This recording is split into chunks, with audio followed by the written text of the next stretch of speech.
Boa noite, povo de Deus. Bom, vamos abrir a palavra do Senhor no Evangelho de São Mateus, no capítulo 4, a partir do versículo 18. Evangelho de São Mateus, capítulo 4, a partir do versículo 18. Os irmãos me pediram para vir aqui essa noite falar um pouco para vocês sobre o ministério de pregação, sobre como exercer, como é o chamado deste ministério. Então eu gostaria de tomar pela palavra o chamado dos primeiros discípulos. Estando ele, Jesus, a caminhar junto ao mar da Galileia, viu dois irmãos, Simão, chamado Pedro, e seu irmão André, que lançavam a rede ao mar, pois eram pescadores, e disse-lhes: segui-me, e eu farei de vós pescadores de homens. E eles, deixando imediatamente as redes, o seguiram. Continuando a caminhar, viu outros dois irmãos, Tiago, filho de Zebedeu, e seu irmão João, no barco com o pai Zebedeu a consertar as redes, e os chamou. E eles, deixando imediatamente o barco de seu pai, o seguiram. Povo amado de Deus, povo querido de Deus, todo ministério que nós exercemos na Renovação Carismática Católica vem de um chamado de Deus. Um chamado particular, um chamado pessoal que Deus faz a nós, dentro desse nosso conhecimento com Jesus. A gente vem para o grupo de oração, começa a viver a experiência de Deus, começa a caminhar com o Senhor, começa a experimentar Deus, e dentro desta vivência, em algum momento da nossa caminhada, vem um chamado ao serviço. O serviço é a consequência natural para o cristão. Afinal de contas, o amor só cresce quando ele se multiplica, quando ele é multiplicado, quando a gente leva ele aos outros, quando a gente partilha esse amor com os outros. E nesta partilha, nós amadurecemos ainda mais como cristãos. E o serviço nada mais é do que isso: doar-se, entregar-se, dar-se por amor aos outros, através de algo com o qual você se identifica dentro deste chamado. Pode ser qualquer um dos ministérios que existem na renovação. Não importa qual é o chamado que Deus fez a você, é um chamado do Senhor. Pense só, estes homens simples e pescadores que estavam lá, cuidando de seus barcos, de suas redes, de seus afazeres diários, deram de cara com Jesus. E Jesus faz uma proposta a eles bem intrigante: venham comigo, e eu farei de vós pescadores de homens. Para alguém que havia sido pescador a vida inteira, como Pedro, como André, que cresceram ali numa vila de pescadores, vendo e aprendendo o ofício com seus pais, este chamado deve ser especialmente um grande questionamento para eles. Como assim? Como pode ser isso? Pescar homens. Que pescaria é esta que nós não conhecemos? O que há de diferente nisso? Mas uma coisa mais forte tocou o coração daqueles homens nas palavras de Jesus. O Senhor tocou com a palavra, com o chamado àqueles corações, e eles abandonaram tudo o que estavam fazendo e seguiram o Senhor imediatamente, sem questionamentos. Já parou para pensar quantos empecilhos a gente coloca na vida quando o Senhor nos chama a alguma coisa simples, como um ministério? Ele nos chama a um serviço. Quem serve em um ministério, principalmente no ministério de frente, como música, como pregação, como condução de louvor, como coordenação, que está mais aqui na frente. Quem serve no ministério apenas serve os outros. E os que estão mais aqui na frente têm que tomar um cuidado ainda mais particular, para não achar que estão aqui aparecendo pelos seus próprios méritos, pela sua própria inteligência, pelos seus próprios talentos, porque não é isso. Nós somos chamados, sim, pelo Senhor, a exercer um serviço para o bem comum, para o crescimento de todos nós. Qual a importância da pregação dentro de tudo isso? Na carta aos Romanos, você não precisa abrir, tá? No capítulo 10, a partir do versículo 13, está escrito assim: porque todo aquele que invocar o nome do Senhor será salvo. Mas como poderiam invocar aquele em quem não creram? E como poderiam crer naquele que não ouviram? E como poderiam ouvir sem pregador? E como podem pregar se não forem enviados, conforme o que está escrito? Quão maravilhosos são os pés dos que anunciam as boas novas. Povo amado de Deus, a fé vem pelo ouvido, como diz São Paulo. Nós aprendemos a fé pela palavra de Deus. Ela é construída em nosso coração quando nós aprendemos através da palavra. Portanto, aquele que é chamado ao ministério de pregação, ele tem uma missão muito grande: anunciar a boa nova do Evangelho e, fazendo isso, ajudar a despertar a fé no coração dos nossos irmãos, aqueles que estão chegando no grupo, que estão vivendo esta experiência no início, que estão conhecendo Jesus, dependem muito da pregação da palavra. A fé vem pelo ouvido. O grupo de oração é maravilhoso em todos os seus aspectos, no louvor, na oração, em todo o ciclo carismático, na profecia, em tudo aquilo que vive. Porém, a palavra constrói a fé em nossos corações. A palavra constrói a nossa caminhada aqui dentro. Eu aprendo a palavra e levo a palavra para a minha vida. Levo para a minha conversão pessoal. Levo para a minha família. Levo para a minha casa. A palavra é muito, muito, muito importante para nós. Afinal de contas, nós poderíamos ver que tudo foi feito por meio dela. Desde o início, na criação, Deus criou todas as coisas, como diz no livro do Gênesis, pela palavra. E Deus disse: faça-se a luz. A palavra de Deus tem poder de criar, de construir, de transformar. E a palavra que os profetas anunciavam, o Messias que viria para salvar o mundo, se encarnou, e o Verbo se fez carne e habitou entre nós. Se torna carne o Verbo de Deus, a palavra de Deus, o Filho de Deus, e revela para nós muito mais sobre todo o plano da salvação e sobre tudo aquilo que nós devemos viver para encontrar esta salvação que Ele nos propõe. A palavra transforma a vida. Por isso, nós necessitamos dos pregadores, mas de pregadores que tenham compromisso, que amem aquilo que fazem, que são chamados verdadeiramente pelo Senhor, não por outros motivos.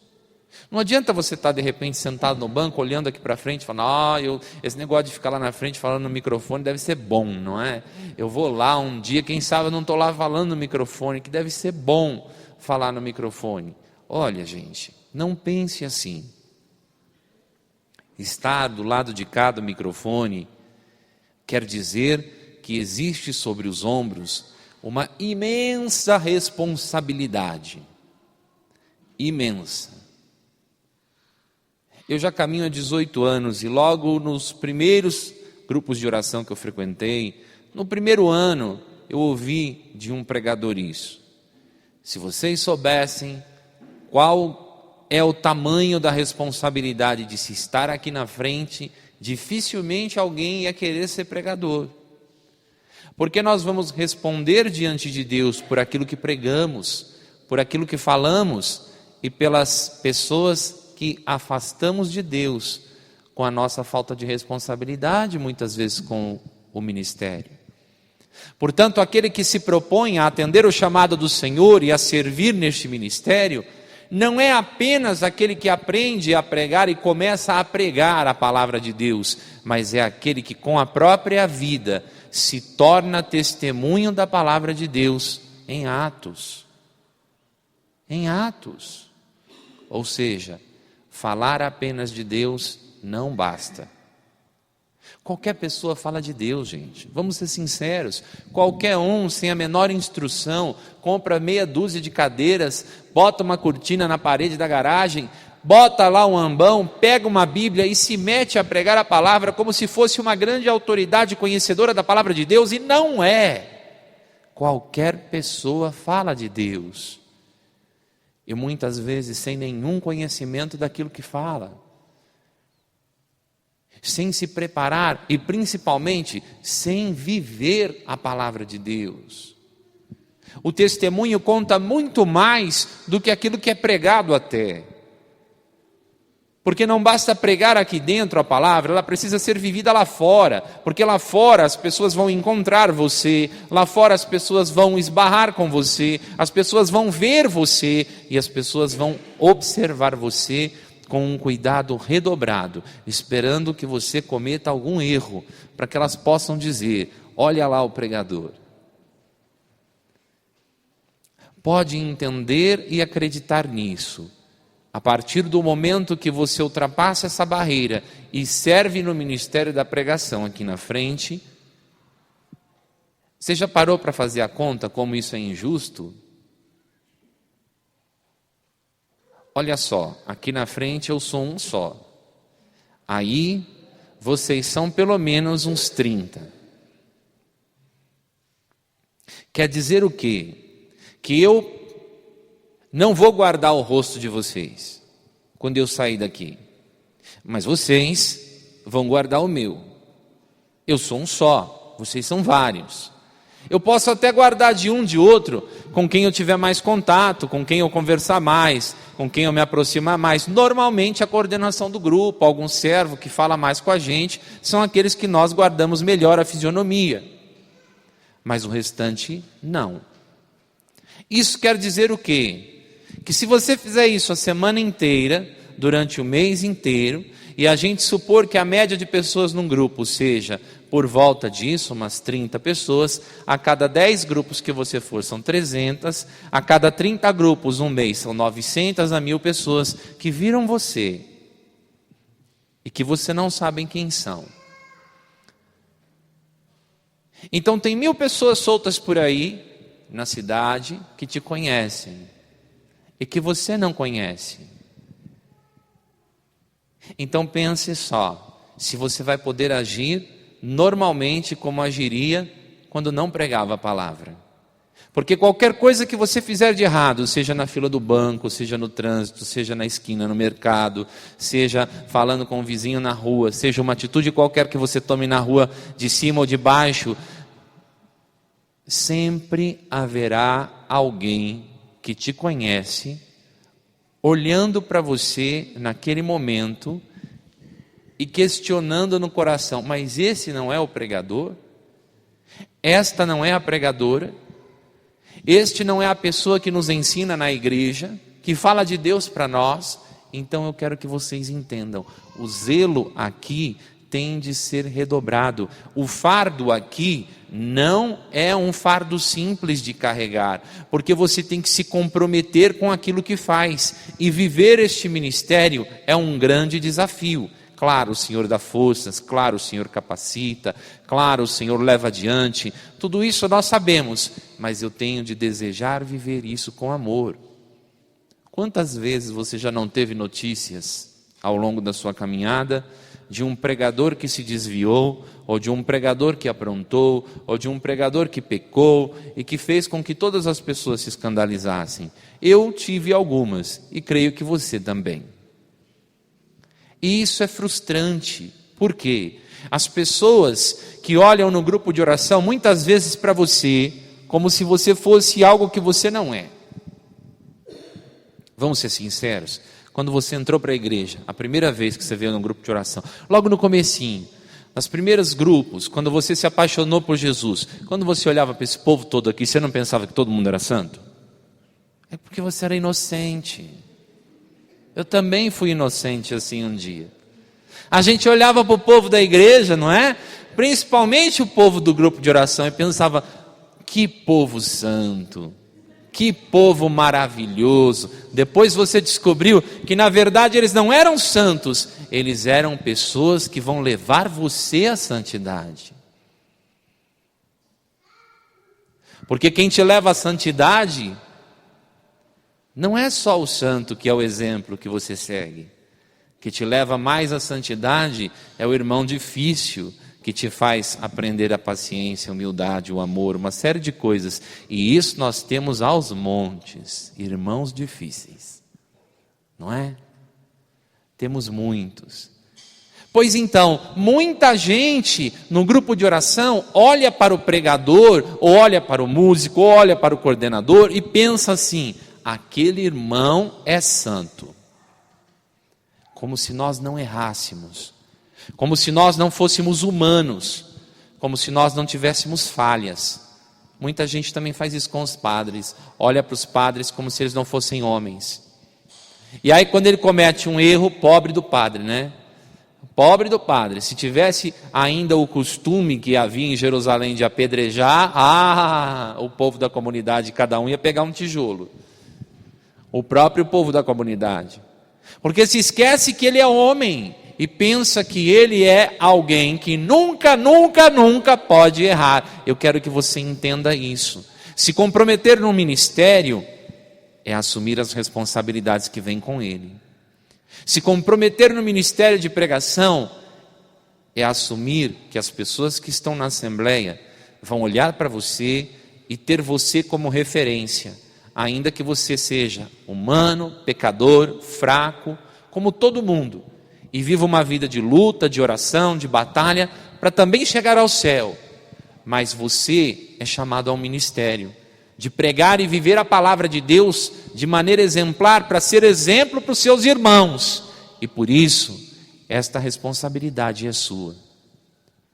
E as pessoas que olham para você e têm você como referência,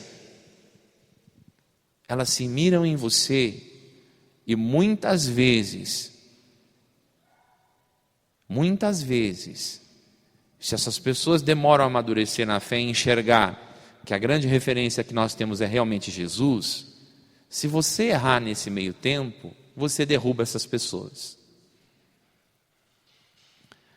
Quando eu comecei na minha caminhada, nos primeiros anos de grupo, havia um pregador em particular. Eu comecei na diocese de Santo André, eu moro em Santo André, hoje eu pertenço à arquidiocese de São Paulo, já tem alguns anos que eu estou em São Paulo. E em Santo André, onde eu comecei, no grupo de oração, havia um pregador em particular, que é claro, eu não vou citar o nome para vocês, pode tirar o cavalinho da chuva, e era um grande pregador, um homem muito de Deus, um homem que pregava com autoridade, com força, com poder, com unção e com muito conhecimento. E a cada pregação dele, nos meus primeiros grupos de oração, o meu coração se inflamava, porque eu via aquela pregação e aquela palavra entrava no meu coração e eu sentia o desejo, ali o meu chamado aconteceu nas pregações dele. Eu sentia o desejo de pregar a palavra de Deus, foi brotando esse desejo ali, ouvindo aquelas pregações.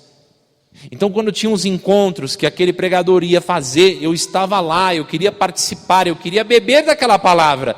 É normal, é natural a gente ter referência nas pessoas, desde que a gente entenda que a minha referência pode ser o irmão, mas o meu coração tem que estar em Jesus e não no irmão. Por quê? Porque a minha referência pode errar a qualquer momento, Jesus jamais erra. E foi o que aconteceu. Passaram-se alguns anos, este irmão, um irmão muito de Deus, caiu no pecado. Ele abandonou a mulher, ele foi morar com outra mulher, caiu no adultério, abandonou a igreja, abandonou o ministério, abandonou a sua caminhada, que foi uma caminhada de referência para centenas de pessoas, eu não tenho dúvida. Creio eu que até milhares, porque ele pregou muitas vezes em muitos lugares, e milhares de pessoas foram tocadas na pregação daquele homem. E ele caiu no pecado. Depois de anos de ministério, anos de caminhada, eu me lembro que quando ele vinha pregar na igreja e começava com aquelas pregações, ele sempre falava um pouco dele, e ele dizia, naquela época ele tinha 15 anos de ministério, 15 anos de caminhada quando eu comecei. Quando eu comecei ele tinha 15 anos de caminhada. E eu olhava para ele e pensava assim, nossa, tanto tempo, não é? Será que um dia eu chego a isso? Será que um dia eu chego a 15 anos de caminhada? Era uma coisa para mim extraordinária, ver aquele homem com tanta autoridade. Ficou pelo caminho. E eu conheço vários outros que ficaram pelo caminho.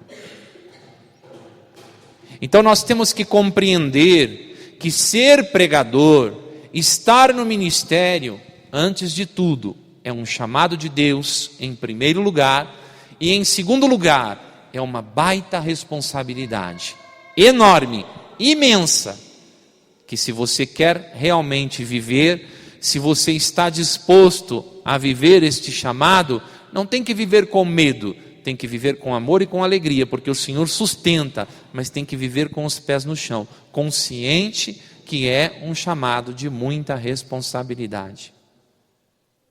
Gente, vocês não têm noção do quanto as pessoas olham para você quando você está na igreja. Vamos trazer isso para dentro da nossa realidade para a gente entender melhor. Você talvez seja a única pessoa da sua casa que vem à igreja. Penso eu que existem várias pessoas na sua casa que não vêm à igreja, que não caminham com o Senhor, ao menos na sua família. Estas pessoas às vezes nem aprovam que você venha à igreja. Talvez o seu marido nem goste, os seus filhos nem gostem desse negócio de igreja, e você venha sozinha para cá, ou você venha sozinho para cá. Mas enfim, gostando ou não, aceitando ou não, querendo ou não, concordando ou não que você venha, eles sabem que você vem. E quando você chega em casa e se comporta mal diante de alguma situação, quando você explode, quando você tem assim um momento muito humano, não é? E pouco de Deus, você escuta das pessoas em casa, eu não sei o que é que você vai fazer da igreja, não é isso? Por que você escuta isso? Porque faltou testemunho. Faltou testemunho. Ah, mas eu estava nervoso. Não interessa. Você vem à igreja, eles não. Eles têm o direito de ficar nervosos, você não. Eles têm o direito de explodir e falar abobrinha, você não. Eles têm o direito de errar, você não. Quem mandou você vir primeiro? Não é? Agora que você veio, você tem uma baita responsabilidade dentro de casa de ser Jesus para eles. Perceba, não adianta nada, absolutamente nada, você vir para a igreja e depois chegar em casa e ficar falando para ele, você tem que largar esses amigos vagabundos que não presta aí, tem que ir para a igreja, caminhar com Deus, aqui a palavra dizendo que isso daí está tudo errado. A pessoa pega raiva de Deus e da igreja por sua causa, e não vem. Não é assim que se faz, não é assim que se evangeliza, não é assim que se envolve alguém na palavra de Deus. Mas é como? É colocando a palavra em prática e mostrando às pessoas em casa que você mudou, que você é diferente por causa desta palavra. É isto que faz com que as pessoas se interessem pela palavra. É claro que você vai ter oportunidades de falar da palavra de Deus para aqueles que estão em casa, mas estas oportunidades vão chegar depois do seu testemunho. Eu trabalhava numa empresa, antes de ser missionário, e lá, isso já tem muitos anos, todo mundo sabia que eu era da igreja. Sabiam porque eu levava livros para ler no carro, porque a minha Bíblia estava sempre na minha bolsa, porque eu tinha terços, porque eu ia com camiseta da igreja às vezes, mas não porque eu ficava falando da igreja para os outros. Eles viam em mim sinais, e aí perguntavam, e quando perguntavam eu respondia. Aí eu dizia que a igreja, que era do grupo de oração e tal, e tal, e tal. Então o que acontece? O comportamento era diferente. Então eu era motorista de um órgão público, prestador de serviço, prestava serviço em órgão público. Aí quando estava todo mundo lá, brincando, rindo, normal, eu estava no meio. Mas quando o negócio descia o nível, eu saía. Então a tua atitude de não participar de certas coisas, de ter um limite diferente, de não falar palavrões, de se comportar de uma maneira diferente, chama a atenção de todos. Chama a atenção de todos. Quando alguém estava com um problema, com uma dificuldade, em família, ou no casamento, ou numa situação assim, aí encostava lá e falava assim, então, né? Você que vai na igreja, será que a gente podia conversar um pouco? Eu estou com uns problemas aí é hora de falar de Deus para o irmão. Por que é hora? Porque é a hora em que o irmão abriu o coração e procurou e desejou ouvir a palavra de Deus. Senão a gente vai ficar que nem aqueles irmãos chatos que às vezes a gente tem no trabalho, não é? Que ficam ali na orelha o tempo todo, enchendo a paciência, você vai pegando raiva, né? Você vai pegando raiva. Está certo que nós temos de evangelizar de maneira oportuna e inoportuna, mas até o inoportuno tem limites e tem um jeito certo de se fazer. Eu não posso ser um cara inconveniente, eu tenho que mostrar Jesus para os outros. E como é que eu mostro Jesus para os outros se eu não viver a palavra de Deus? Se eu somente falar de um Deus que na prática eu não vivo. Então eu vou para o trabalho com uma camiseta bonita da igreja, mas eu falo um monte de palavrões. Eu tive um chefe assim.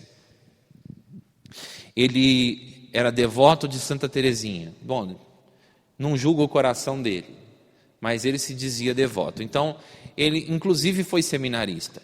Ele ia para o trabalho com a camiseta de Santa Teresinha, ele levava um terço na mão, ele falava para todo mundo que era da igreja. Só que no trabalho, ele se comportava como o cara mais do mundo que eu conheci. Porque ele só falava palavrões o dia inteiro, ele só contava piadas sujas, ele era um cara grosseiro com todo mundo que estava abaixo dele, ele acabava com as pessoas de graça, gratuitamente, ele ficava estressado, ele tacava o telefone no chão, ele dava piti, era um negócio bem feio. E o mais feio de tudo isso era ele usar aquela bendita daquela camiseta. Ele podia fazer tudo isso, se ele não dissesse para ninguém que ele era da igreja, estava de bom tamanho. Ia dizer, é um cara do mundo que não conhece Deus, tal. Mas nos domingos ele celebrava a palavra na comunidade. E ele fazia ali os comentários da palavra, ele pregava a palavra. E as pessoas na comunidade achavam que ele era santo. Mas pobre daqueles que trabalhavam com ele, que conheciam ele lá dentro. Um dia, ele me chamou na sala e acabou comigo, falou um monte de coisas bem ruins. E depois que ele terminou, como a coisa era assim, muito complicada na empresa, Ele chegou e falou assim: por que você não reage? Você não abre a boca, não fala nada? Eu falei um monte de coisa aqui, fala, xinga, grita, fala o que você quiser. Porque ele sabia que eu também era da igreja, ele me conhecia fora do serviço. E quando ele me disse isso, eu disse para ele: não. E ele falou: por que não? Eu falei: porque eu sou cristão. Eu tenho certeza absoluta que esta ferida ele carrega até hoje, porque ele me mandou embora depois daquilo. E com certeza ele preferia ter levado um soco na cara ou ter levado os palavrões que ele dizia, porque para isso ele estava preparado. Mas quando ele ouviu de outra pessoa dizendo que era cristão, ele foi confrontado com ele mesmo. E ele percebeu que ele não era. E isso doeu muito. Doeu muito nele. Eu tenho certeza que doeu. Então entenda, gente. Ser pregador da palavra é principalmente tentar colocar esta palavra viva dentro da minha vida. E quando eu prego esta palavra aos outros, ainda que eu não esteja vivendo em plenitude aquilo que eu estou pregando, é algo que no mínimo eu tenho que estar tentando muito viver. Um dia alguém chegou para o Eugênio Jorge, no final de um momento de oração, onde ele cantava Só por Ti, Jesus. E carismático é assim, né? É um povo abençoado de Deus, é um povo santo, maravilhoso e que é cheio de amor para dar. Você sabe, não sabe? Pois então.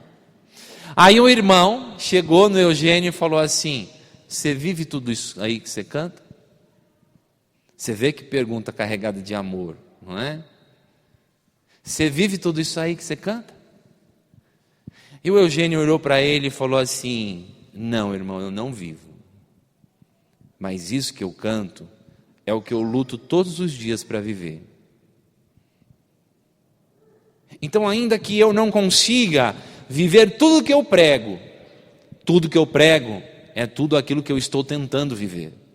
É aquilo que eu estou lutando para viver. É aquilo que eu estou batalhando para viver.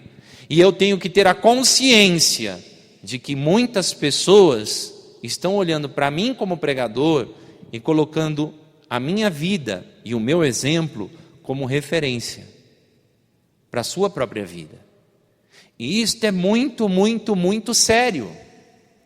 Porque se eu não cuidar de ser um bom exemplo, estas pessoas vão se desviar da igreja. E se elas se desviarem, eu vou responder por isso, porque a culpa é minha. Eu conheci grupos de oração que fecharam por causa de maus exemplos, por causa de pecados do coordenador, por causa de pecados de pregador que vieram à tona. E eu lembro a vocês que na palavra está escrito que o diabo adora ferir o pastor, porque ele dispersa as ovelhas. E isso tanto serve para o padre da nossa paróquia, como serve também para aqueles que estão no serviço pastoreando os outros na assembleia. Aqueles que estão na coordenação, que estão no ministério de frente e estão pastoreando os irmãos para caminhar junto a Cristo, estão levando os irmãos para Cristo. Porque quando estes são feridos, quando estes caem, uma multidão de pessoas cai junto. Cai junto. Principalmente aqueles que ainda não estavam amadurecidos o suficiente na fé para perceber que todos somos humanos e que a minha fé tem que estar em Jesus e não nos homens.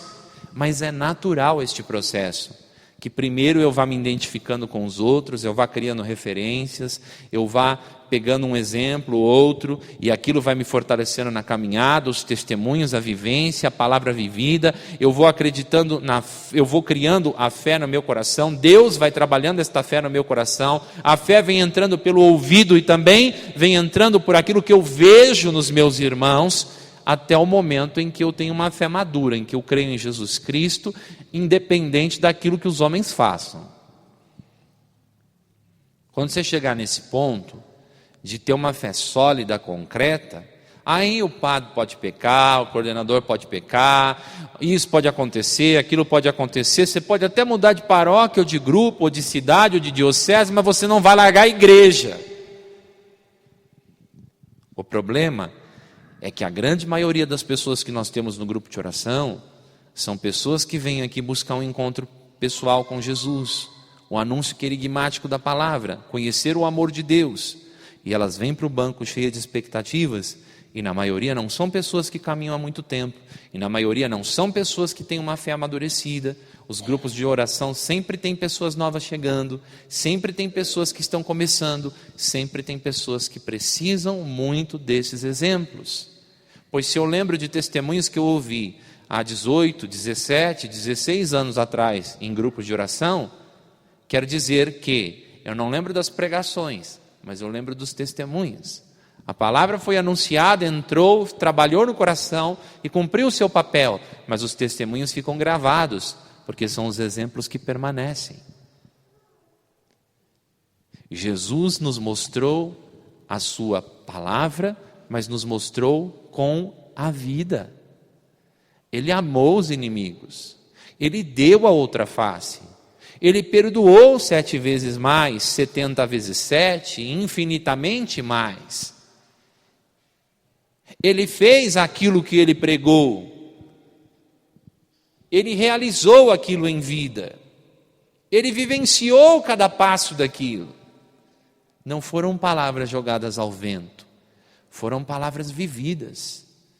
Então, ser pregador é ter um comprometimento sério com a palavra de Deus, é amar a palavra, é mergulhar na palavra, é ouvir a palavra de Deus primeiro.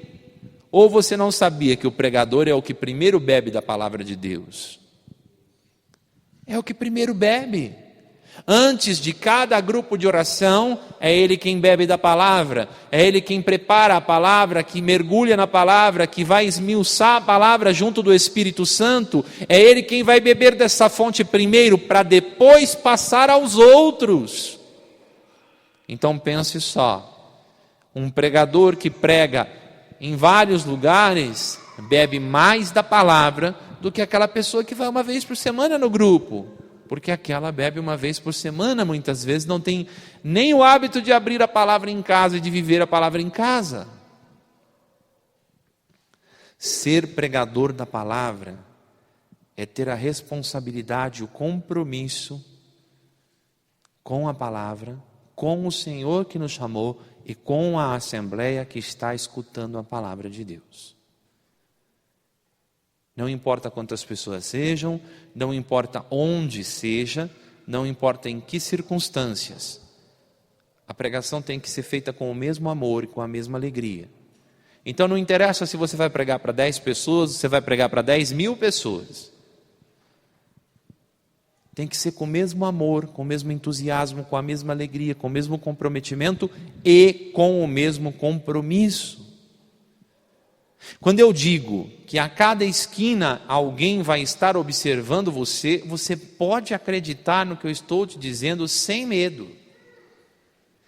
Eu me lembro que ano passado eu estava em missão no Ceará, em Juazeiro do Norte, e no intervalo do congresso que eu estava pregando, eu estava caminhando em meio ao povo, me deslocando do palco para algum lugar, e uma senhora bateu no meu ombro e me falou assim: você não prega na matriz de Mauá? Eu falei: prego. Ela falou: pois é de lá que eu te conheço. Eu estava a 3.000 quilômetros daqui. E isso já aconteceu em São José do Rio Preto, já aconteceu em outros tantos lugares onde eu vou. Então alguém te conhece, alguém já te viu, alguém já te ouviu, alguém sabe quem você é. O zelo tem que ser redobrado. Se você disser sim ao Senhor nesse chamado, esse chamado que se apresenta para você de maneira muito simples, muito verdadeira, quando Jesus chega para aqueles discípulos e diz: olha, vamos comigo, venham me seguir, eu vou fazer de vocês pescadores de homens. Se você disser sim, você tem que estar pronto para viver este seu sim até as últimas consequências. Viva esse seu sim até as últimas consequências. Não tenha medo de dizer sim a Deus. Não tenha medo. Mas se disser sim, tenha o zelo de não desapontar os outros e a Deus. Tenha o zelo de fazer isso. É engraçado porque nós damos formação para pregadores. Eu sou coordenador do Ministério de Pregação da Arquidiocese de São Paulo. Então nós damos formação para pregadores constantemente. E aí na formação nós vamos preparando o passo a passo e tal, mas a gente pode começar com uma turma de 100 pessoas. É certeza que no final desta formação, alguns poucos daqueles 100 vão se tornar pregadores. Alguns poucos receberam um chamado do Senhor. A grande maioria vai aprender algo que vai acrescentar na vida, vai aprender a caminhar melhor, ou de vez em quando talvez faça até uma pequena pregação no grupo de oração, porque já teve a formação, aprendeu. Mas o chamado do Senhor é que diferencia. O chamado do Senhor é que destaca. Às vezes acontece assim, a pessoa faz a formação inteira, quando acaba, passa 1, 2, 3 meses, ela não prega, ela liga lá em casa: ô Márcio, eu fiz formação com você e tal, você não pode arrumar uma pregação para mim não? E aí eu digo: ô irmão, eu acho que você não entendeu, não sou eu que arrumo a pregação para os outros. Se o chamado é do Senhor, quem vai lhe chamar a pregar é o Senhor, não sou eu. É claro que algumas pessoas, às vezes a gente, por ver que o Senhor chamou, por ver que ela tem um chamado, que ela se destaca no ministério, a gente até indica para começar, mas isso são exceções. Porque na grande maioria nós fazemos a formação quando sentimos o chamado, e se esse chamado for realmente de Deus, Ele próprio vai providenciar as pregações. Quando eu fiz minha primeira pregação, eu nem tinha terminado a minha formação. Eu estava no meu 2º ano de caminhada. Eu estava na minha formação ainda, não tinha nem terminado a formação, eu já fui chamado para pregar. E a minha primeira pregação não foi num grupo de oração. Minha primeira pregação foi numa casa de recuperação de dependentes químicos, que não era católica, era evangélica. E quem me chamou foram os crentes. E eu fui. Fui falar de Deus para eles. E Deus, desde o primeiro instante na formação, Ele foi abrindo as portas para o ministério acontecer. E é assim que acontece. É Ele quem abre as portas, é Ele quem conduz, é Ele quem vai promovendo o chamado nos lugares onde Ele quer que você vá, é Ele quem vai te enviando, é Ele quem vai te levando. Entenda. Só Deus pode abrir estas portas. Eu posso no máximo indicar você num grupo, de repente o povo não gosta de você, fala mal de você para todo mundo, não é? Ninguém mais te chama. E daí? Agora, quando é de Deus o chamado, acontece naturalmente. Começa a brotar o chamado aqui e ali, e vai se multiplicando, e vai crescendo, e vai se espalhando, e a coisa não cessa por aí. Agora também há chamados diferentes. Há aquele pregador que é chamado para pregar no seu grupo de oração. Ele até faz boas pregações, mas ninguém chama ele para pregar fora. Ele só prega ali no grupo. Há aqueles pregadores também que não querem sair do seu grupo de oração, da sua zona de conforto, não é? Eu me lembro que o Márcio Mendes partilhava isso uma vez comigo no intervalo de um encontro. Ele dizia assim: irmão, eu estive recentemente, eu não me lembro exatamente se foi no Pará, mas foi lá para aquele lado do Amazonas. Ele falou, eu me impressionei com uma coordenadora do ministério que havia lá. Por quê? Porque ela na maior batalha para formar os pregadores, e formava alguns pregadores e tal. Então assim, ela formava os pregadores, mas quando era para pregar nas igrejas grandes, nos grupos ali na cidade, na região, todos eles queriam, e ela sempre tinha alguém para mandar. Mas quando era para entrar no barco e pegar o rio e ir pregar naquelas comunidades ribeirinhas, a 1 dia, 2 dias de viagem, ninguém ia, só ela. Ele falou, me impressionei com a vontade daquela mulher, com a disposição, com o compromisso do ministério que aquela mulher tem.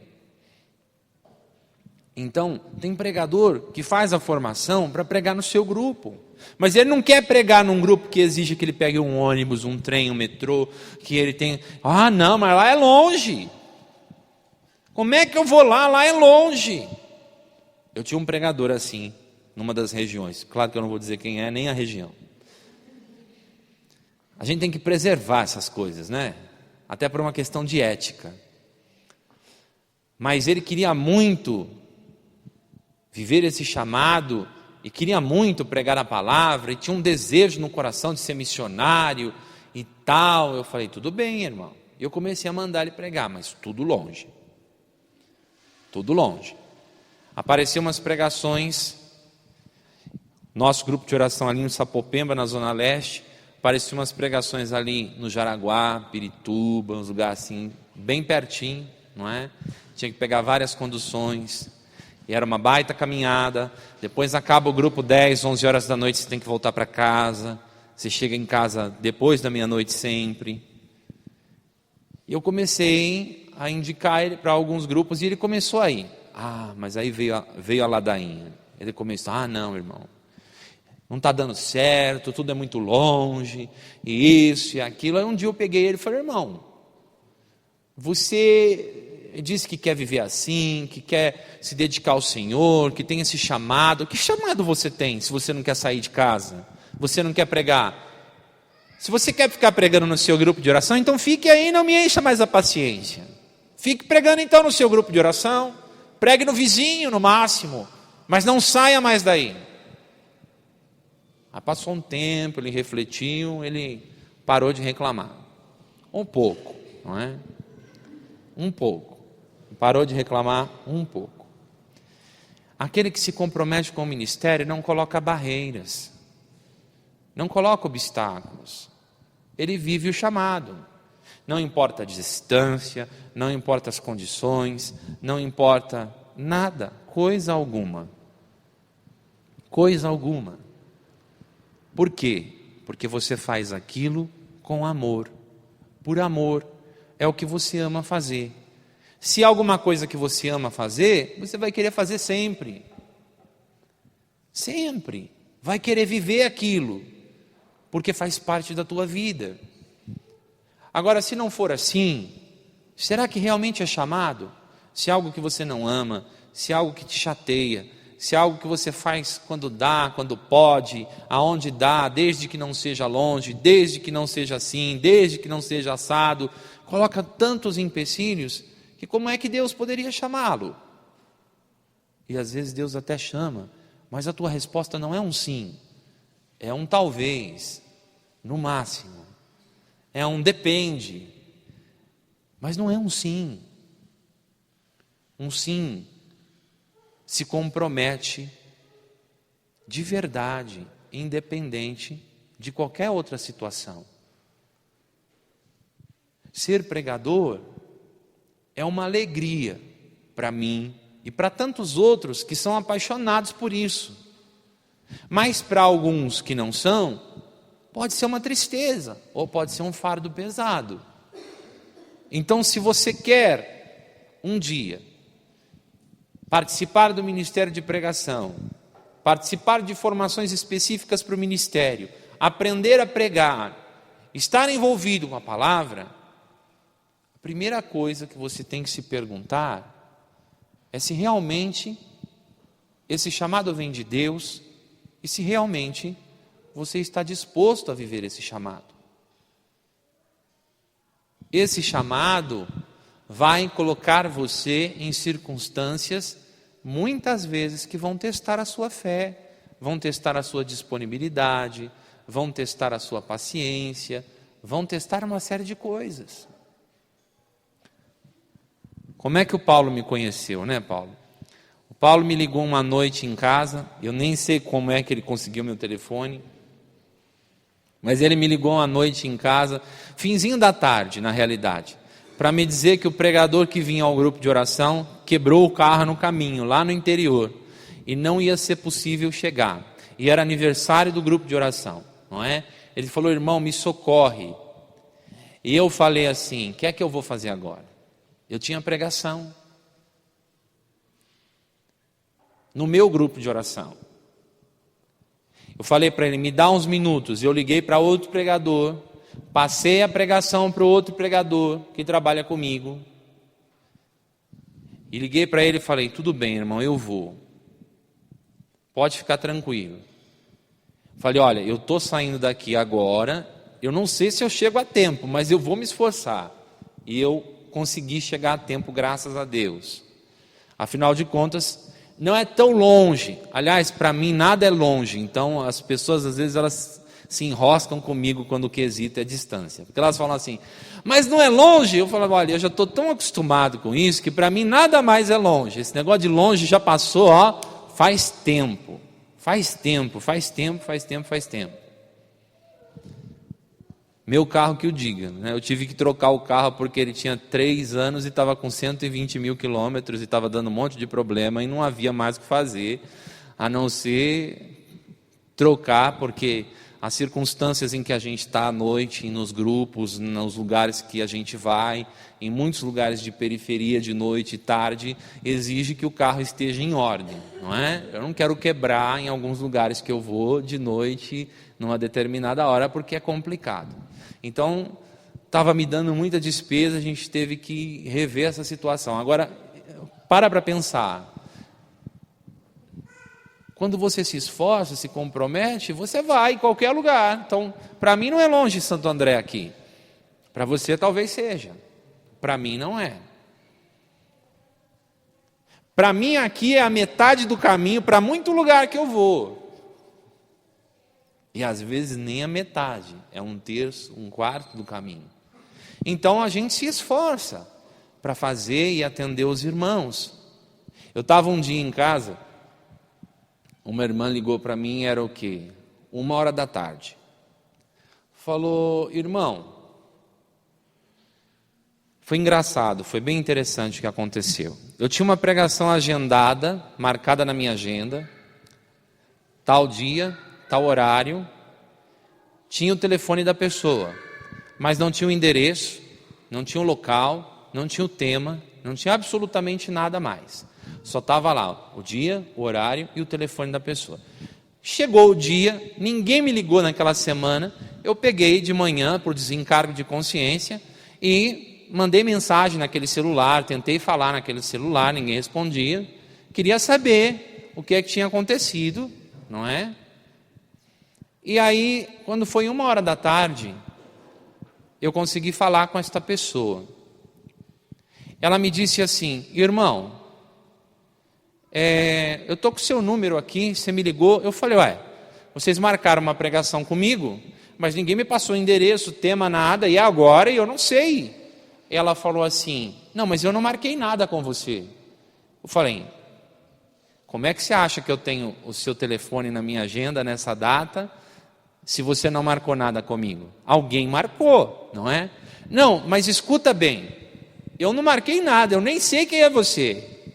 Porém, nós estamos no encontro, e a pregadora que viria neste horário, agora às 4 da tarde, ela ligou agora para dizer que ela não pode vir. E eu preciso desesperadamente de um pregador. Você pode vir nos atender? Eu falei: poder eu posso. Vocês já tinham marcado, não é? Afinal de contas. mas aonde vocês estão? Aí ela me disse, nós estamos em São Roque. Você sabe onde fica? Falei, sei. Você consegue chegar aqui até às 3 horas? Era 1h da tarde. Eu falei, irmã, não dá para chegar às 3, até às 4 eu garanto que eu chego, mas às 3 eu estou em Santo André, você vai ter que ter um pouquinho de paciência comigo, não é? Ela falou, não, mas você vem. Eu falei, eu vou. Peguei o carro, recolhi as coisas, porque essa hora eu estava lavando o carro, porque eu já tinha desistido de ir na pregação, que a pregação estava marcada para 2 horas, 2 e pouco. Recolhi as coisas, entrei no carro e fui. Cheguei lá, fiz a pregação, acabou a pregação, fui conversar com a bendita da coordenadora de tudo isso. E ela veio para mim e falou assim, irmão, eu só não sei te explicar como é que você tem o meu telefone e como é que você agendou essa data, porque eu não te conheço, te conheci hoje, e ninguém da equipe te conhece, e a gente não sabe quem foi que marcou com você.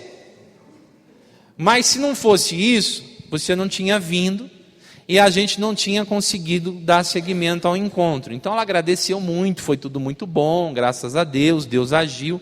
Mas Deus vai te colocar em situações, muitas vezes, delicadas, complicadas, difíceis, que vão testar o seu comprometimento com o ministério. Gente, aquele que ama o que faz, faz independente do dia, da hora. Quem é comprometido com o ministério pode esquecer todo o restante. O Dunga fala uma coisa que eu gosto muito e eu levo isso muito a sério. Ministério só é ministério quando exige sacrifício. Se não tem sacrifício, não é ministério.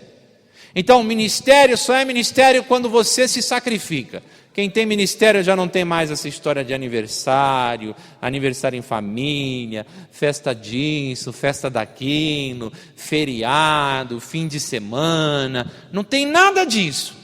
Porque quem vive ministério tem Deus em primeiro lugar no seu ministério. Então chamou, ele vai.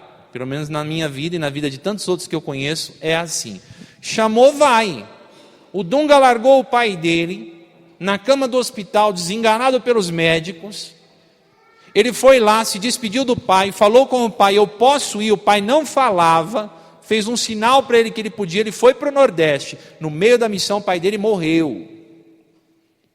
Ele pegou o avião de volta, ele voltou, e ele quando deu o testemunho, e quando disse isso, que ministério só é ministério quando exige sacrifício, ele disse, eu me despedi do meu pai, de noite, agarrado no portão do cemitério, porque o cemitério já estava fechado.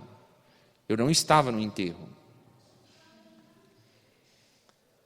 Mas ele estava servindo ao Senhor. Ministério exige sacrifício. Sacrifício. Quer dizer, vai ter isso. Paciência, tem pregação. Tem pregação. Tem compromisso. Eu me lembro quando o Papa veio no Brasil, né? Bento XVI, foi aquela coisa, né? Todo mundo queria conseguir credencial para ir, né? Para entrar aqui, para entrar ali, todo lugar precisava de... Me deram uma credencial, para mim ir lá no estádio ver o Papa. Irmão, a sua credencial está lá, pode ir. Eu falei, eu não vou. Mas por quê? Porque eu tenho pregação. Mas é o Papa, eu falei assim. Tudo bem, é o Papa, eu já gostava dele quando ele era cardeal, é um homem que eu admiro muito, mas entre e ver o Papa lá no estádio com o povo e pregar a palavra de Deus, eu vou pregar a palavra de Deus. O Papa eu vejo pela televisão. Para que eu preciso ir lá? Falei, eu vou lá no estádio, vou deixar o povo lá esperando. De repente tem uma pessoa lá que precisava ouvir a palavra e aquela palavra vai fazer toda a diferença na vida dela. Quantas vezes termina uma pregação, você não vê uma pessoa e fala para você, olha, eu ia me matar, mas eu ouvi essa palavra e isso mudou minha vida. Teve uma passagem num grupo de oração que depois da pregação o sujeito me procurou no final do grupo e falou, preciso falar com você. Hoje eu ia matar uma pessoa, mas eu desisti disso por causa daquilo que você falou lá na frente. Depois chorou no meu ombro lá, mas ele tinha ido decidido a matar uma pessoa. Quantas vezes a tua palavra que você colocou ali, que é a palavra de Deus, vai fazer a diferença na vida da pessoa que está ali? Aí você não vai, porque você está com preguiça, porque você não está afim, porque isso, porque aquilo, porque hoje é aniversário do papagaio, não é? Porque hoje não dá, porque chegou visita em casa e tal. Gente, ou você vive seu ministério, ou você não vive o ministério. Horário de grupo de oração, você vem para o grupo de oração. Ah, mas chegou visita em casa bem na hora, traz para o grupo. Chegou na hora da missa, leva para a missa. Tem que ser assim. É compromisso, é sério. Ou eu amo o que eu faço, ou eu não amo o que eu faço. Eu vou fazer um ano de casado, agora no domingo. Há um ano atrás, no dia do meu casamento, uns dias antes, uma diocese me ligou e falou: irmão, a gente vai ter um congresso diocesano, a gente queria que você viesse pregar. Vai ser nesse dia. Eu falei: meu dia do meu casamento. A irmã falou: então não dá. Eu falei: dá. Que horas é? Ela falou: é às 3 da tarde. Eu falei: bom, eu só vou casar às 7. Não é? Ela falou: irmão, você está louco? Você vai pregar no dia do seu casamento? Eu falei para ela assim: irmã, vamos ser sinceros.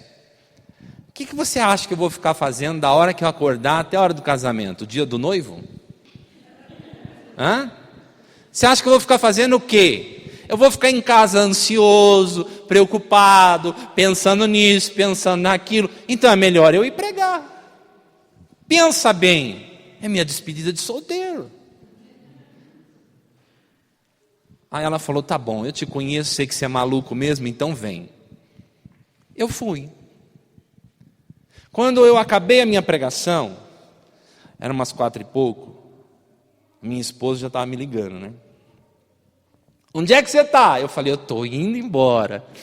Calma. Eu quase que chego na igreja depois dela. Eu cheguei em casa, tomei banho, me troquei e fui para a igreja. Aí ela chegou. Eu estava no Taboão da Serra, quando eu saí para ir para casa. São 40 quilômetros. Ela estava em Embu-Guaçu, na casa dos pais dela. São, pelo caminho que ela veio, 100 quilômetros. Então, eu estava na metade do caminho entre a casa dos pais dela e a minha casa. Então foi assim, um momento muito especial. Por quê? Passou um tempo, teve agora esse ano a vigília de Pentecostes, e depois que eu preguei a vigília, um homem me procurou e falou assim: irmão, eu já ouvi muitas pregações suas, mas uma em especial marcou a minha vida. Eu já ouvi várias vezes, porque normalmente eu gravo as pregações, já ouvi várias vezes, e aquela pregação marcou a minha vida. E foi a pregação que você fez no dia do seu casamento. Porque eu não esqueci que naquele dia você chegou lá e falou assim: ó, eu vou casar hoje, vocês estão pensando que eu vou dar moleza para vocês? Vou não. Não é? Eu não esqueci. E você pregou e aquelas palavras fizeram a diferença na minha vida. Aí você percebe que não interessa o momento, o dia, a hora, interessa que Deus tem de vir em primeiro lugar no seu chamado, no seu ministério, no seu serviço. Você está disposto a viver isso?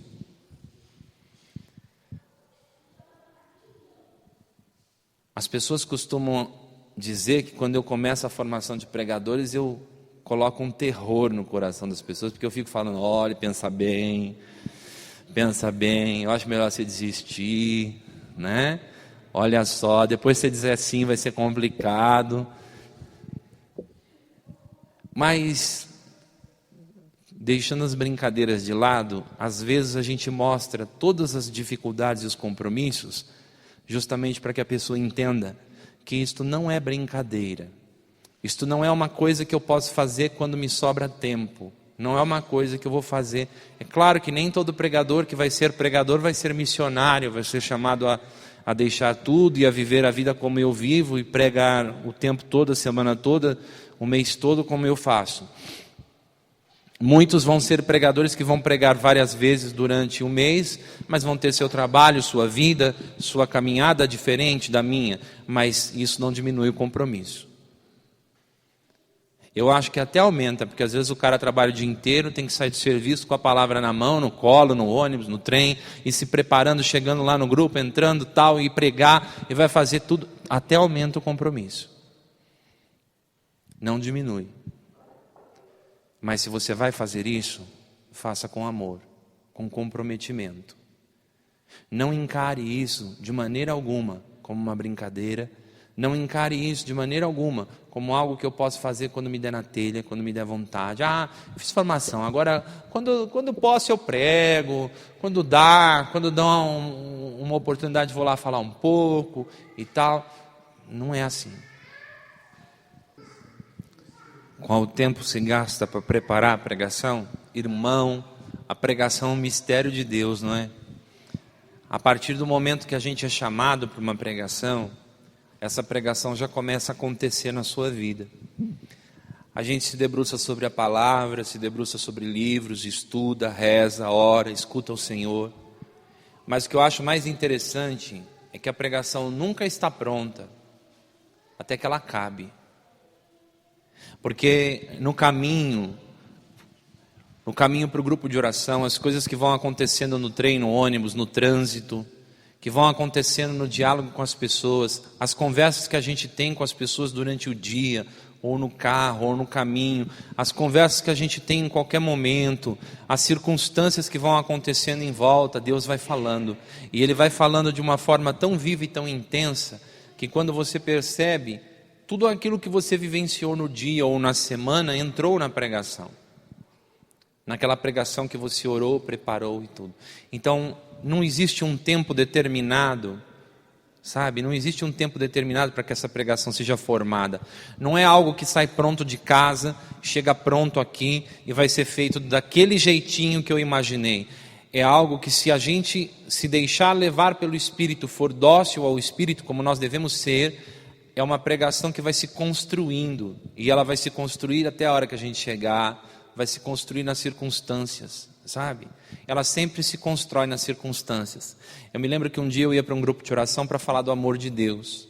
Eu tinha preparado a pregação, tudo em casa, tal, estava com a palavra, com tudo direitinho. E aí eu peguei um ônibus, na época eu não tinha carro. E no ônibus havia uma senhora e uma jovem de frente com ela, conversando. E eu estava no banco de trás, mais alto. E vocês sabem que em ônibus, trem, metrô, quem conversa alto coloca a vida em público, não é? Nem que você não queira ouvir, você acaba ouvindo. Então a gente está ali sentado, está aquelas duas ali. A mulher ouvindo e a filha falando. Mãe, para mim, a vida é assim. Tudo está escrito. Eu fiquei imaginando o tamanho do livro, né? Tudo já está escrito. Tudo que tem que ser já está determinado.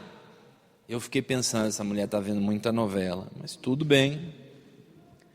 Aí ela disse assim, vê o fulano, e ela falava do irmão dela, filho daquela mulher também. Vê lá o fulano. Aprontou, foi para a FEBEM. Saiu, aprontou de novo, foi para a FEBEM de novo, saiu, aprontou novamente, foi para o presídio, está lá até agora, daqui a pouco sai, daqui a pouco apronta outra vez, volta para o presídio. E a mãe, que até então ouvia calada, aí ela interrompeu e disse, não, meu filho nunca mais vai voltar para aquele lugar. Quando ela falou aquilo, mudou toda a minha pregação. Porque na minha pregação, eu contei esta história e comecei a dizer para as pessoas naquele grupo, Deus nos ama assim, como essa mãe. Ele nos ama quando ninguém nos ama. Ele acredita em nós quando ninguém acredita em nós. É um amor incondicional. É um amor que tem fé em nós. É um amor que acredita no Filho. Deus tem fé em nós. Ele sempre acredita que a gente vai conseguir, que a gente vai melhorar, que a gente vai aprender, que a gente vai amar. Deus tem esse amor de mãe por nós, que essa mãe tem do Filho. E aí eu fui desenvolvendo a pregação em cima disso. Então é isso, sabe? A pregação ela não sai pronta de casa, ela vai acontecendo. Ela vai acontecendo. Quando a gente faz formação, a gente explica que existem caminhos para a pregação acontecer. A via cosmológica, o Prado Flores usa no livro dele, que são as coisas que estão ao nosso redor, que nós contemplamos na criação de Deus, no universo. A via antropológica, que são as relações humanas, tudo que se refere ao homem e tal. Então, é muito complexo isso, mas quando a gente vai vivendo na rua esses contatos com outras pessoas, Deus vai falando conosco. Então a pregação para mim ela só está pronta quando ela acaba. Porque quando ela acabou, pronto, acabou, aí ela está pronta. Ela nunca está pronta antes. É assim que eu vejo a pregação. O meu tema era o amor de Deus. Deus mudou a minha pregação, mas Ele não mudou meu tema. Então o que a gente ensina na formação de pregadores é isso. Deus pode mudar o conteúdo. De repente o pregador está indo no grupo para falar, vamos lá, para falar sobre pecado. Chega lá no grupo, ele sente no caminho, em tudo que ele viu, em tudo que Deus falou, uma grande necessidade de falar de Maria. Então o que é que ele vai fazer? Ele vai falar do pecado, mostrando Maria como exemplo de sem pecado. Ele vai acrescentar aquilo que Deus está mostrando para ele dentro da circunstância, mas ele não vai sair do tema, tá? O pregador que sai do tema é porque ele não está preparado para falar do tema que deram para ele. Aí ele está tentando fugir para algo que ele se sinta mais confortável, entendeu? É bem isso que acontece. O cara não está pronto para falar do tema, aí dão um tema para ele, não sabe falar, ele vai procurar algo que ele saiba melhor, porque ele acha que ele vai sair melhor naquilo. E não é por aí. A gente não pode mudar o tema. O Espírito Santo não é rebelde, não é? O Espírito Santo não é rebelde, rebelde é o outro. O Espírito Santo, o Espírito de Deus é dócil, é doçura. Então se nós oramos, se nós preparamos um tema, e se isso foi colocado para o pregador, a gente sempre diz para o pregador, respeite o tema que lhe foi dado. Pode ser que todo o conteúdo da pregação mude, a direção da pregação mude, mas o tema não muda. Entendeu? Toda pregação, ela é carregada de amor, desde que o pregador viva, ore, se prepare, esteja pronto para aquilo, sabe? Mas imagine só, que o pregador seja desleixado, não ore, não tenha vida de oração, de sacramentos, não caminhe com o Senhor direito, e simplesmente faça as pregações de uma maneira puramente usando o seu raciocínio, sua inteligência, e coloque Deus de lado. Não quer dizer que a palavra de Deus não seja carregada de amor e que a palavra de Deus não tenha poder de tocar nas pessoas. Quer dizer que o pregador pode não fazer o bom uso que ele deveria da palavra, não ter o zelo que ele deveria ter, entendeu? Então ele pode fazer um mau uso, ele pode ser desleixado, não ter zelo nenhum com aquilo que está fazendo, fazer de qualquer jeito, ou falar bobagens em nome de Deus, achando que conhece coisas que não conhece, que entende coisas que não entende, pode querer se mostrar para as pessoas e aí falar absurdos. Eu já vi casos assim. Então eu penso assim, não é que todo mundo que fala em nome de Deus está falando de amor. Seria a mesma coisa que dizer toda religião leva para Deus, ou todo mundo que fala em nome de Deus então quer o bem. É generalizar demais a coisa, sabe? Não pode ser assim. Nós temos que ter a certeza de que quem está comprometido com aquilo que faz, faz bem. Quem não está comprometido com aquilo que faz mal. A mesma pregação que pode, se bem feita, com amor, com unção, com discernimento, trazer as pessoas para Deus, pode ser aquela pregação enfadonha, chata, cansativa, sem unção, que não traz, às vezes até afasta. Eu aposto com vocês que em algum momento da vida de vocês, na caminhada de vocês já foram a um grupo, sentaram lá e o pregador veio falar, vocês olharam e pensaram assim, meu Deus, que isso? Né? Foi um desastre. E aí aquela pregação não te marca no lado positivo, sabe? mas é justamente tudo isso, o despreparo, a falta de formação, o desleixo, a falta de zelo, a falta de conhecimento. Às vezes a pessoa acha que ela é pregadora, sim, ela acha que Deus chamou ela em particular, falou bem no ouvido e falou: você não precisa nem de formação, viu? É só você ir lá falar, porque eu vou falar tudo através de você. E eu acho que é o novo Messias, sai por aí falando coisas assim extraordinárias. Então a gente tem que ter esses critérios, entendeu? Você presta atenção aí o quanto é complicado quando as pessoas querem falar em nome de Deus, mas não estão preparadas, não oram, não se preparam, saem falando aquilo que dá na telha, não é? O quanto isso é complicado e o quanto isso pode marcar negativamente as pessoas. Eu estava num lugar outro dia, eu não vou dizer nem o lugar, né? Ainda mais que o irmão falou para mim que está gravando, eu tenho que ter muito cuidado com o que eu digo. Quando a gente está gravando as coisas, a gente tem que ter muito cuidado com o que diz. Eu estava num lugar e no meio de uma oração, o sujeito levantou lá e falou assim: o senhor está me mostrando que alguém aqui está com uma pessoa no hospital, pode ficar tranquilo, porque o senhor vai levar essa pessoa hoje, viu? Eu olhei para aquilo assim, eu fiquei pensando: meu Deus do céu, de onde saiu esse sujeito? Qual foi o hospício que ele pulou o muro? Sabe, porque tem muita gente que não tem um pingo de discernimento. Aí você nota que se você for abordar a pessoa para conversar, você vai perceber que são pessoas que não têm formação, que não caminham em perfeita unidade com o movimento, porque o movimento sempre se preocupa, a renovação sempre se preocupou em formar os seus, em colocar os seus em unidade, em mostrar o caminho correto, como viver os ministérios, como viver os carismas. E as pessoas que não têm formação, elas saem por aí falando essas coisas absurdas, não é? A mesma coisa acontece com a pregação. Eu já vi pregador falar bobagem e às vezes coisas graves. E quando a gente é pregador, a gente quando senta para ouvir outro pregador falar, a gente escuta cada palavra que ele falar. E cada coisa que ele falar, a gente vai prestando atenção. Eu sou muito crítico. Quem faz formação comigo sabe disso. Eu sou muito crítico, comigo e com os outros. Então, assim, eu sou exigente. É algo já da minha natureza, tá? Então, quando as pessoas vão falando e fogem, ou se perde e tal, a gente corrige. Ou quando a gente não corrige porque está ouvindo no outro lugar, a gente percebe, pelo menos percebe.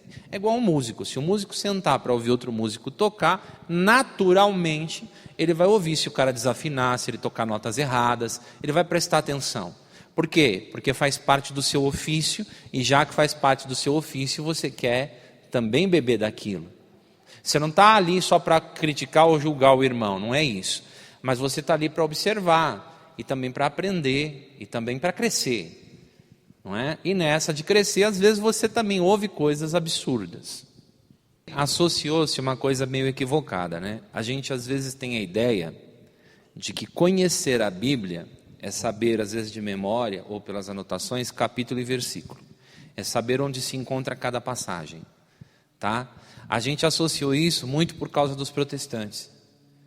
Então, para conhecer a Bíblia desse jeito, que muitos irmãos conhecem, você não precisa conhecer a palavra, você precisa fazer um curso de memorização, só isso, entendeu? Uma coisa é conhecer a palavra, outra coisa é decorar a palavra, ou conhecer vários capítulos e versículos. O que acontece muitas vezes é que o pregador quer mostrar aos outros que ele conhece. Ele quer, aí já entra o orgulho, entra a vaidade humana. Então ele quer mostrar aos outros que ele é um grande entendedor da palavra, que ele sabe onde está cada coisa. E realmente, se você pegar 5, 6 passagens diferentes para usar apenas uma, você vai se perder, porque você vai começar a dar uma referência a outra, e você vai se perder. Na formação, a gente vai dizer exatamente o quê? Para o pregador não fazer isso. Ele pegar uma passagem e trabalhar aquela passagem. Ele pode usar uma segunda passagem, talvez até no máximo uma terceira, como uma referência, mas vocês já ouviram que quando eu fui para a segunda passagem, eu disse: não abram, só escuta. Porque complementava o que eu estava falando na primeira, mas o foco é a primeira, não é a segunda. A segunda só veio para acrescentar. Então, quando a gente faz isso, com uma, com duas, você não faz com que as pessoas se percam. Se você usar 5, 6, 7 palavras, as pessoas não vão lembrar qual foi a primeira que você usou e possivelmente você também não. Muitos pregadores não sabem manter uma linha na pregação. E toda pregação tem que ter começo, meio e fim. Ela tem que ter uma linha de tempo, ela tem que começar em algum lugar, ela tem que ter um meio e ela tem que pretender chegar a algum lugar. E no final da minha pregação, eu tenho que levar as pessoas a uma atitude concreta. Então, se eu estou falando, por exemplo, de perdão, eu tenho que falar de perdão no começo, no meio, no fim, e no fim eu tenho que levar as pessoas a desejar o perdão, a perdoar, a querer viver isso. A pregação, ela tem este objetivo, ela tem de ser objetiva, tá? Ela não pode ser uma coisa, e eu já vi tantas vezes isso acontecer. Até outro dia um menino que está começando agora, que dá testemunho, ele dá um testemunho muito bonito de vida, de conversão, eu pedi para ele ir, aí ele foi num encontro dar o testemunho, e aí no meio ele se empolgou com a coisa e ele começou a citar uma passagem, outra, eu estava sentado lá atrás olhando, falando, meu Deus do céu, volta para a tua pregação, pensando comigo, sabe? Porque ele foi se perdendo, e aí ele se perdeu, deu uma volta assim enorme, em coisas que não acrescentaram nada. Ele citou 1, 2, 3, 4 passagens que não tinham nada a ver uma com a outra, foi fazendo comentários, aí ele se perdeu um pouco e voltou para o testemunho e seguiu. Então quando acabou, como ele fez formação comigo, como eu acompanho, então eu chamei ele de canto e falei, irmão, vamos lá. Você ia muito bem até aqui. Quando chegou nesse ponto, você se perdeu. Perdeu-se por quê? Porque você achou a necessidade de colocar várias passagens bíblicas que eram desnecessárias. Você já tinha usado uma no princípio. Tudo o que eles precisavam ouvir era aquela história que você estava contando de vida. E se você permanecesse naquela história e enchesse mais de detalhes até o final, eles iam aproveitar muito mais. Agora eu vou te dizer uma coisa. Todas as passagens que você citou aqui nesse ponto, eles não ouviram, não aproveitaram e não levaram para casa. Aquilo ficou no vento, entendeu? Então você precisa entender que as coisas têm que ter começo, meio e fim. E aí ele falou, não, irmão, entendi e tal, eu me perdi realmente. Naquela hora eu quase perguntei para eles onde é que eu estava em relação à minha história, onde é que eu tinha parado, porque eu me perdi. Eu falei, tá vendo? Então quando a pessoa, ela busca esta formação, ela vai ser orientada para não fazer esse tipo de coisa. Mas tem muita gente que não tem informação, né, irmão? Tem muita gente, a gente pode até fazer um pequeno resumo, isso é até da formação.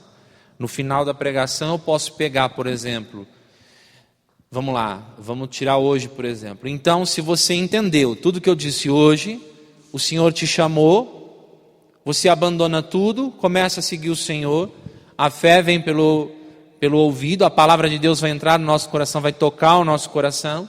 Então eu posso fazer um apanhado dos tópicos no final da pregação e depois eu vou concluir com a oração e o objetivo que eu quero. Por quê? Apanhar os tópicos faz com que a pessoa grave mais uma vez no coração os pontos que eu desenvolvi, tá?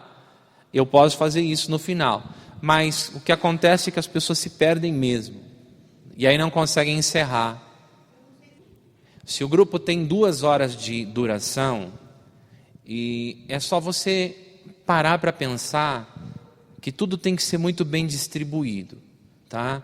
Então o grupo vai viver a acolhida, vai viver a oração inicial, vai viver o louvor, vai viver a oração em línguas, vai viver a profecia, a manifestação dos carismas, vai viver a pregação.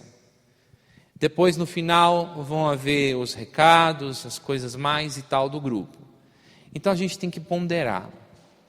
Cada coisa tem que ter seu tempo dentro do grupo. Tem que ter já mais ou menos um horário para cada coisa acontecer. Tem que ser bem distribuído. E a palavra tem que ter um local de destaque, porque a palavra é a palavra de Deus. E a palavra de Deus, ela vai agir na vida das pessoas também. Então, se o grupo tem 2 horas de duração, no meu entendimento, a pregação tem que ter pelo menos uns 40 minutos, 40, 45, no mínimo 30, não menos que isso, tá? Não menos que isso. tem um livrinho do Nacional, da pregação, falando em termos de 15 ou 20 minutos, tal. Só que aí você tem que levar em conta o seguinte, tem muitos grupos de oração que duram 1h30, que duram menos tempo. Então, quando ele deu aquela sugestão de tempo ali, na prática não é o que se faz, entendeu? Foi uma sugestão, também não é uma regra, não é uma lei, sabe? Então tem que sempre usar o bom senso, o tempo adequado para a palavra de Deus. Quando a gente está num seminário, ou trabalhando alguns temas que a gente quer desenvolver melhor, e fazer oração e tal, aí 1 hora, sabe? Aqui uma formação, você pode se alongar mais. Agora, eu penso que inferior a 30 minutos num grupo de oração, você espreme a palavra de Deus. Você imagina um grupo de oração de 2 horas, você dá 15 minutos para a palavra. Então quer dizer que você está se excedendo em algum lugar. E onde você vai se exceder? Na maioria na música. Aí você vai pegar lá de repente na música, é bem isso mesmo que acontece. Tem grupo de oração que você vai, o grupo de oração canta,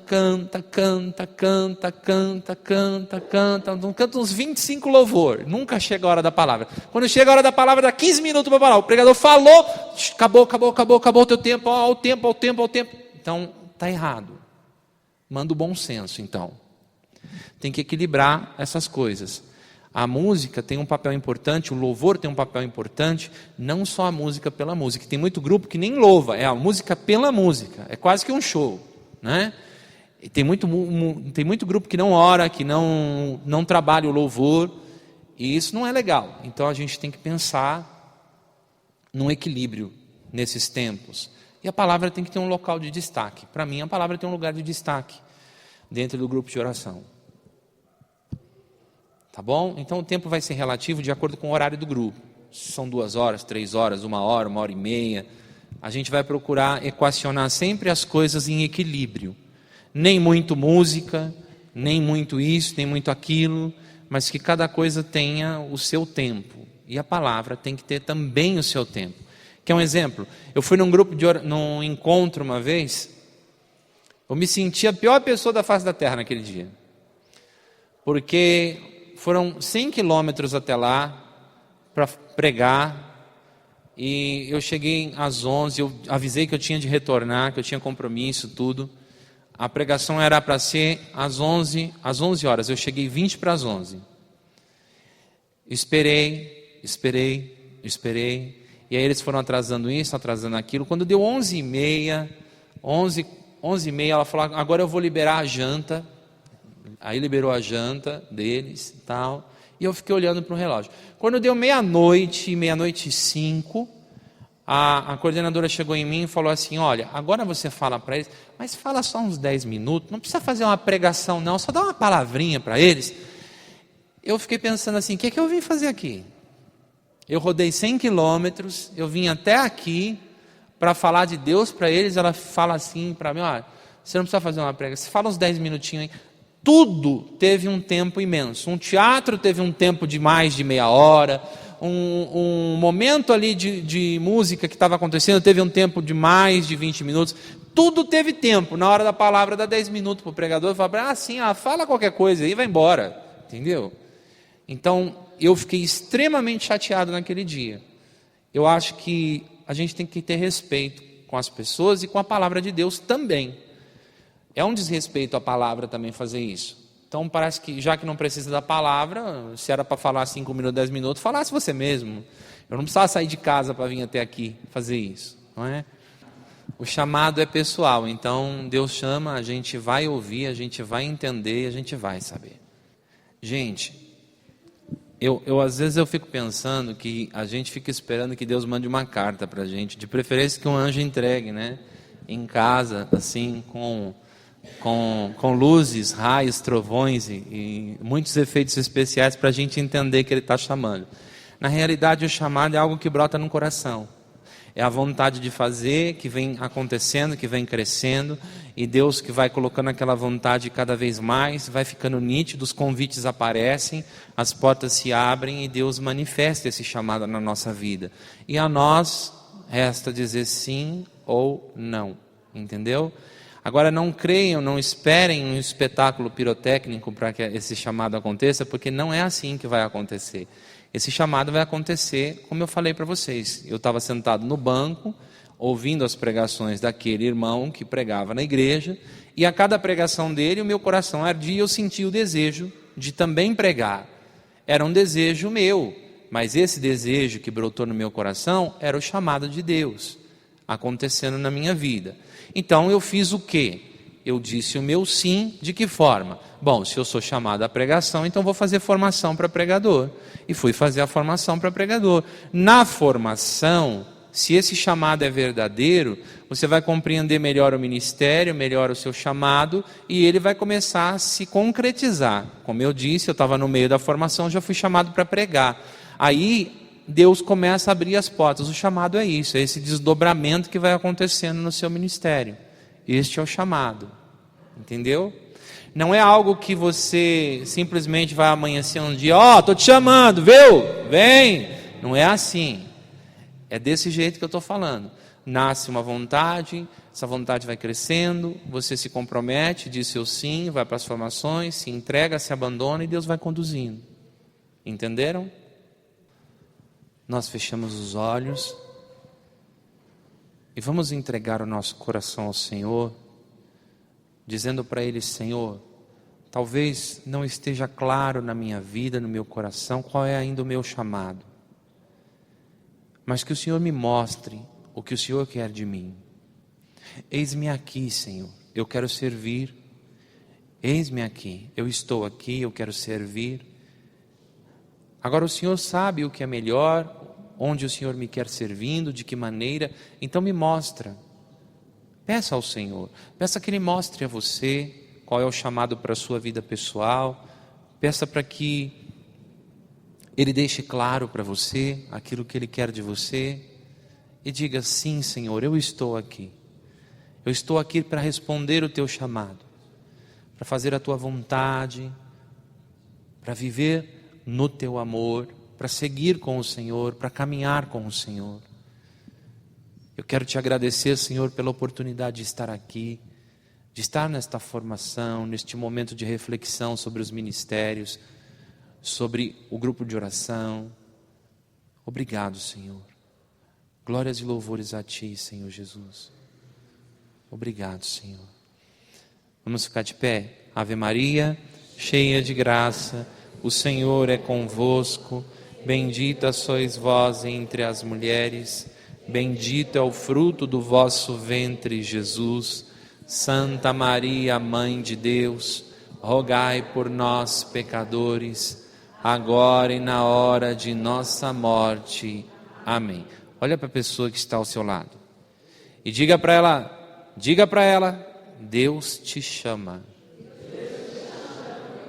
Deus te chama. Olha, Ele sempre chama a todos nós para algumas coisas. O primeiro chamado que todos nós temos é o chamado ao amor, é o chamado a ser cristãos verdadeiros, a seguir Jesus. Agora, o chamado pessoal e particular, esse vai se manifestando nas nossas vidas. Amém? Louvado seja nosso Senhor e Rei Jesus Cristo.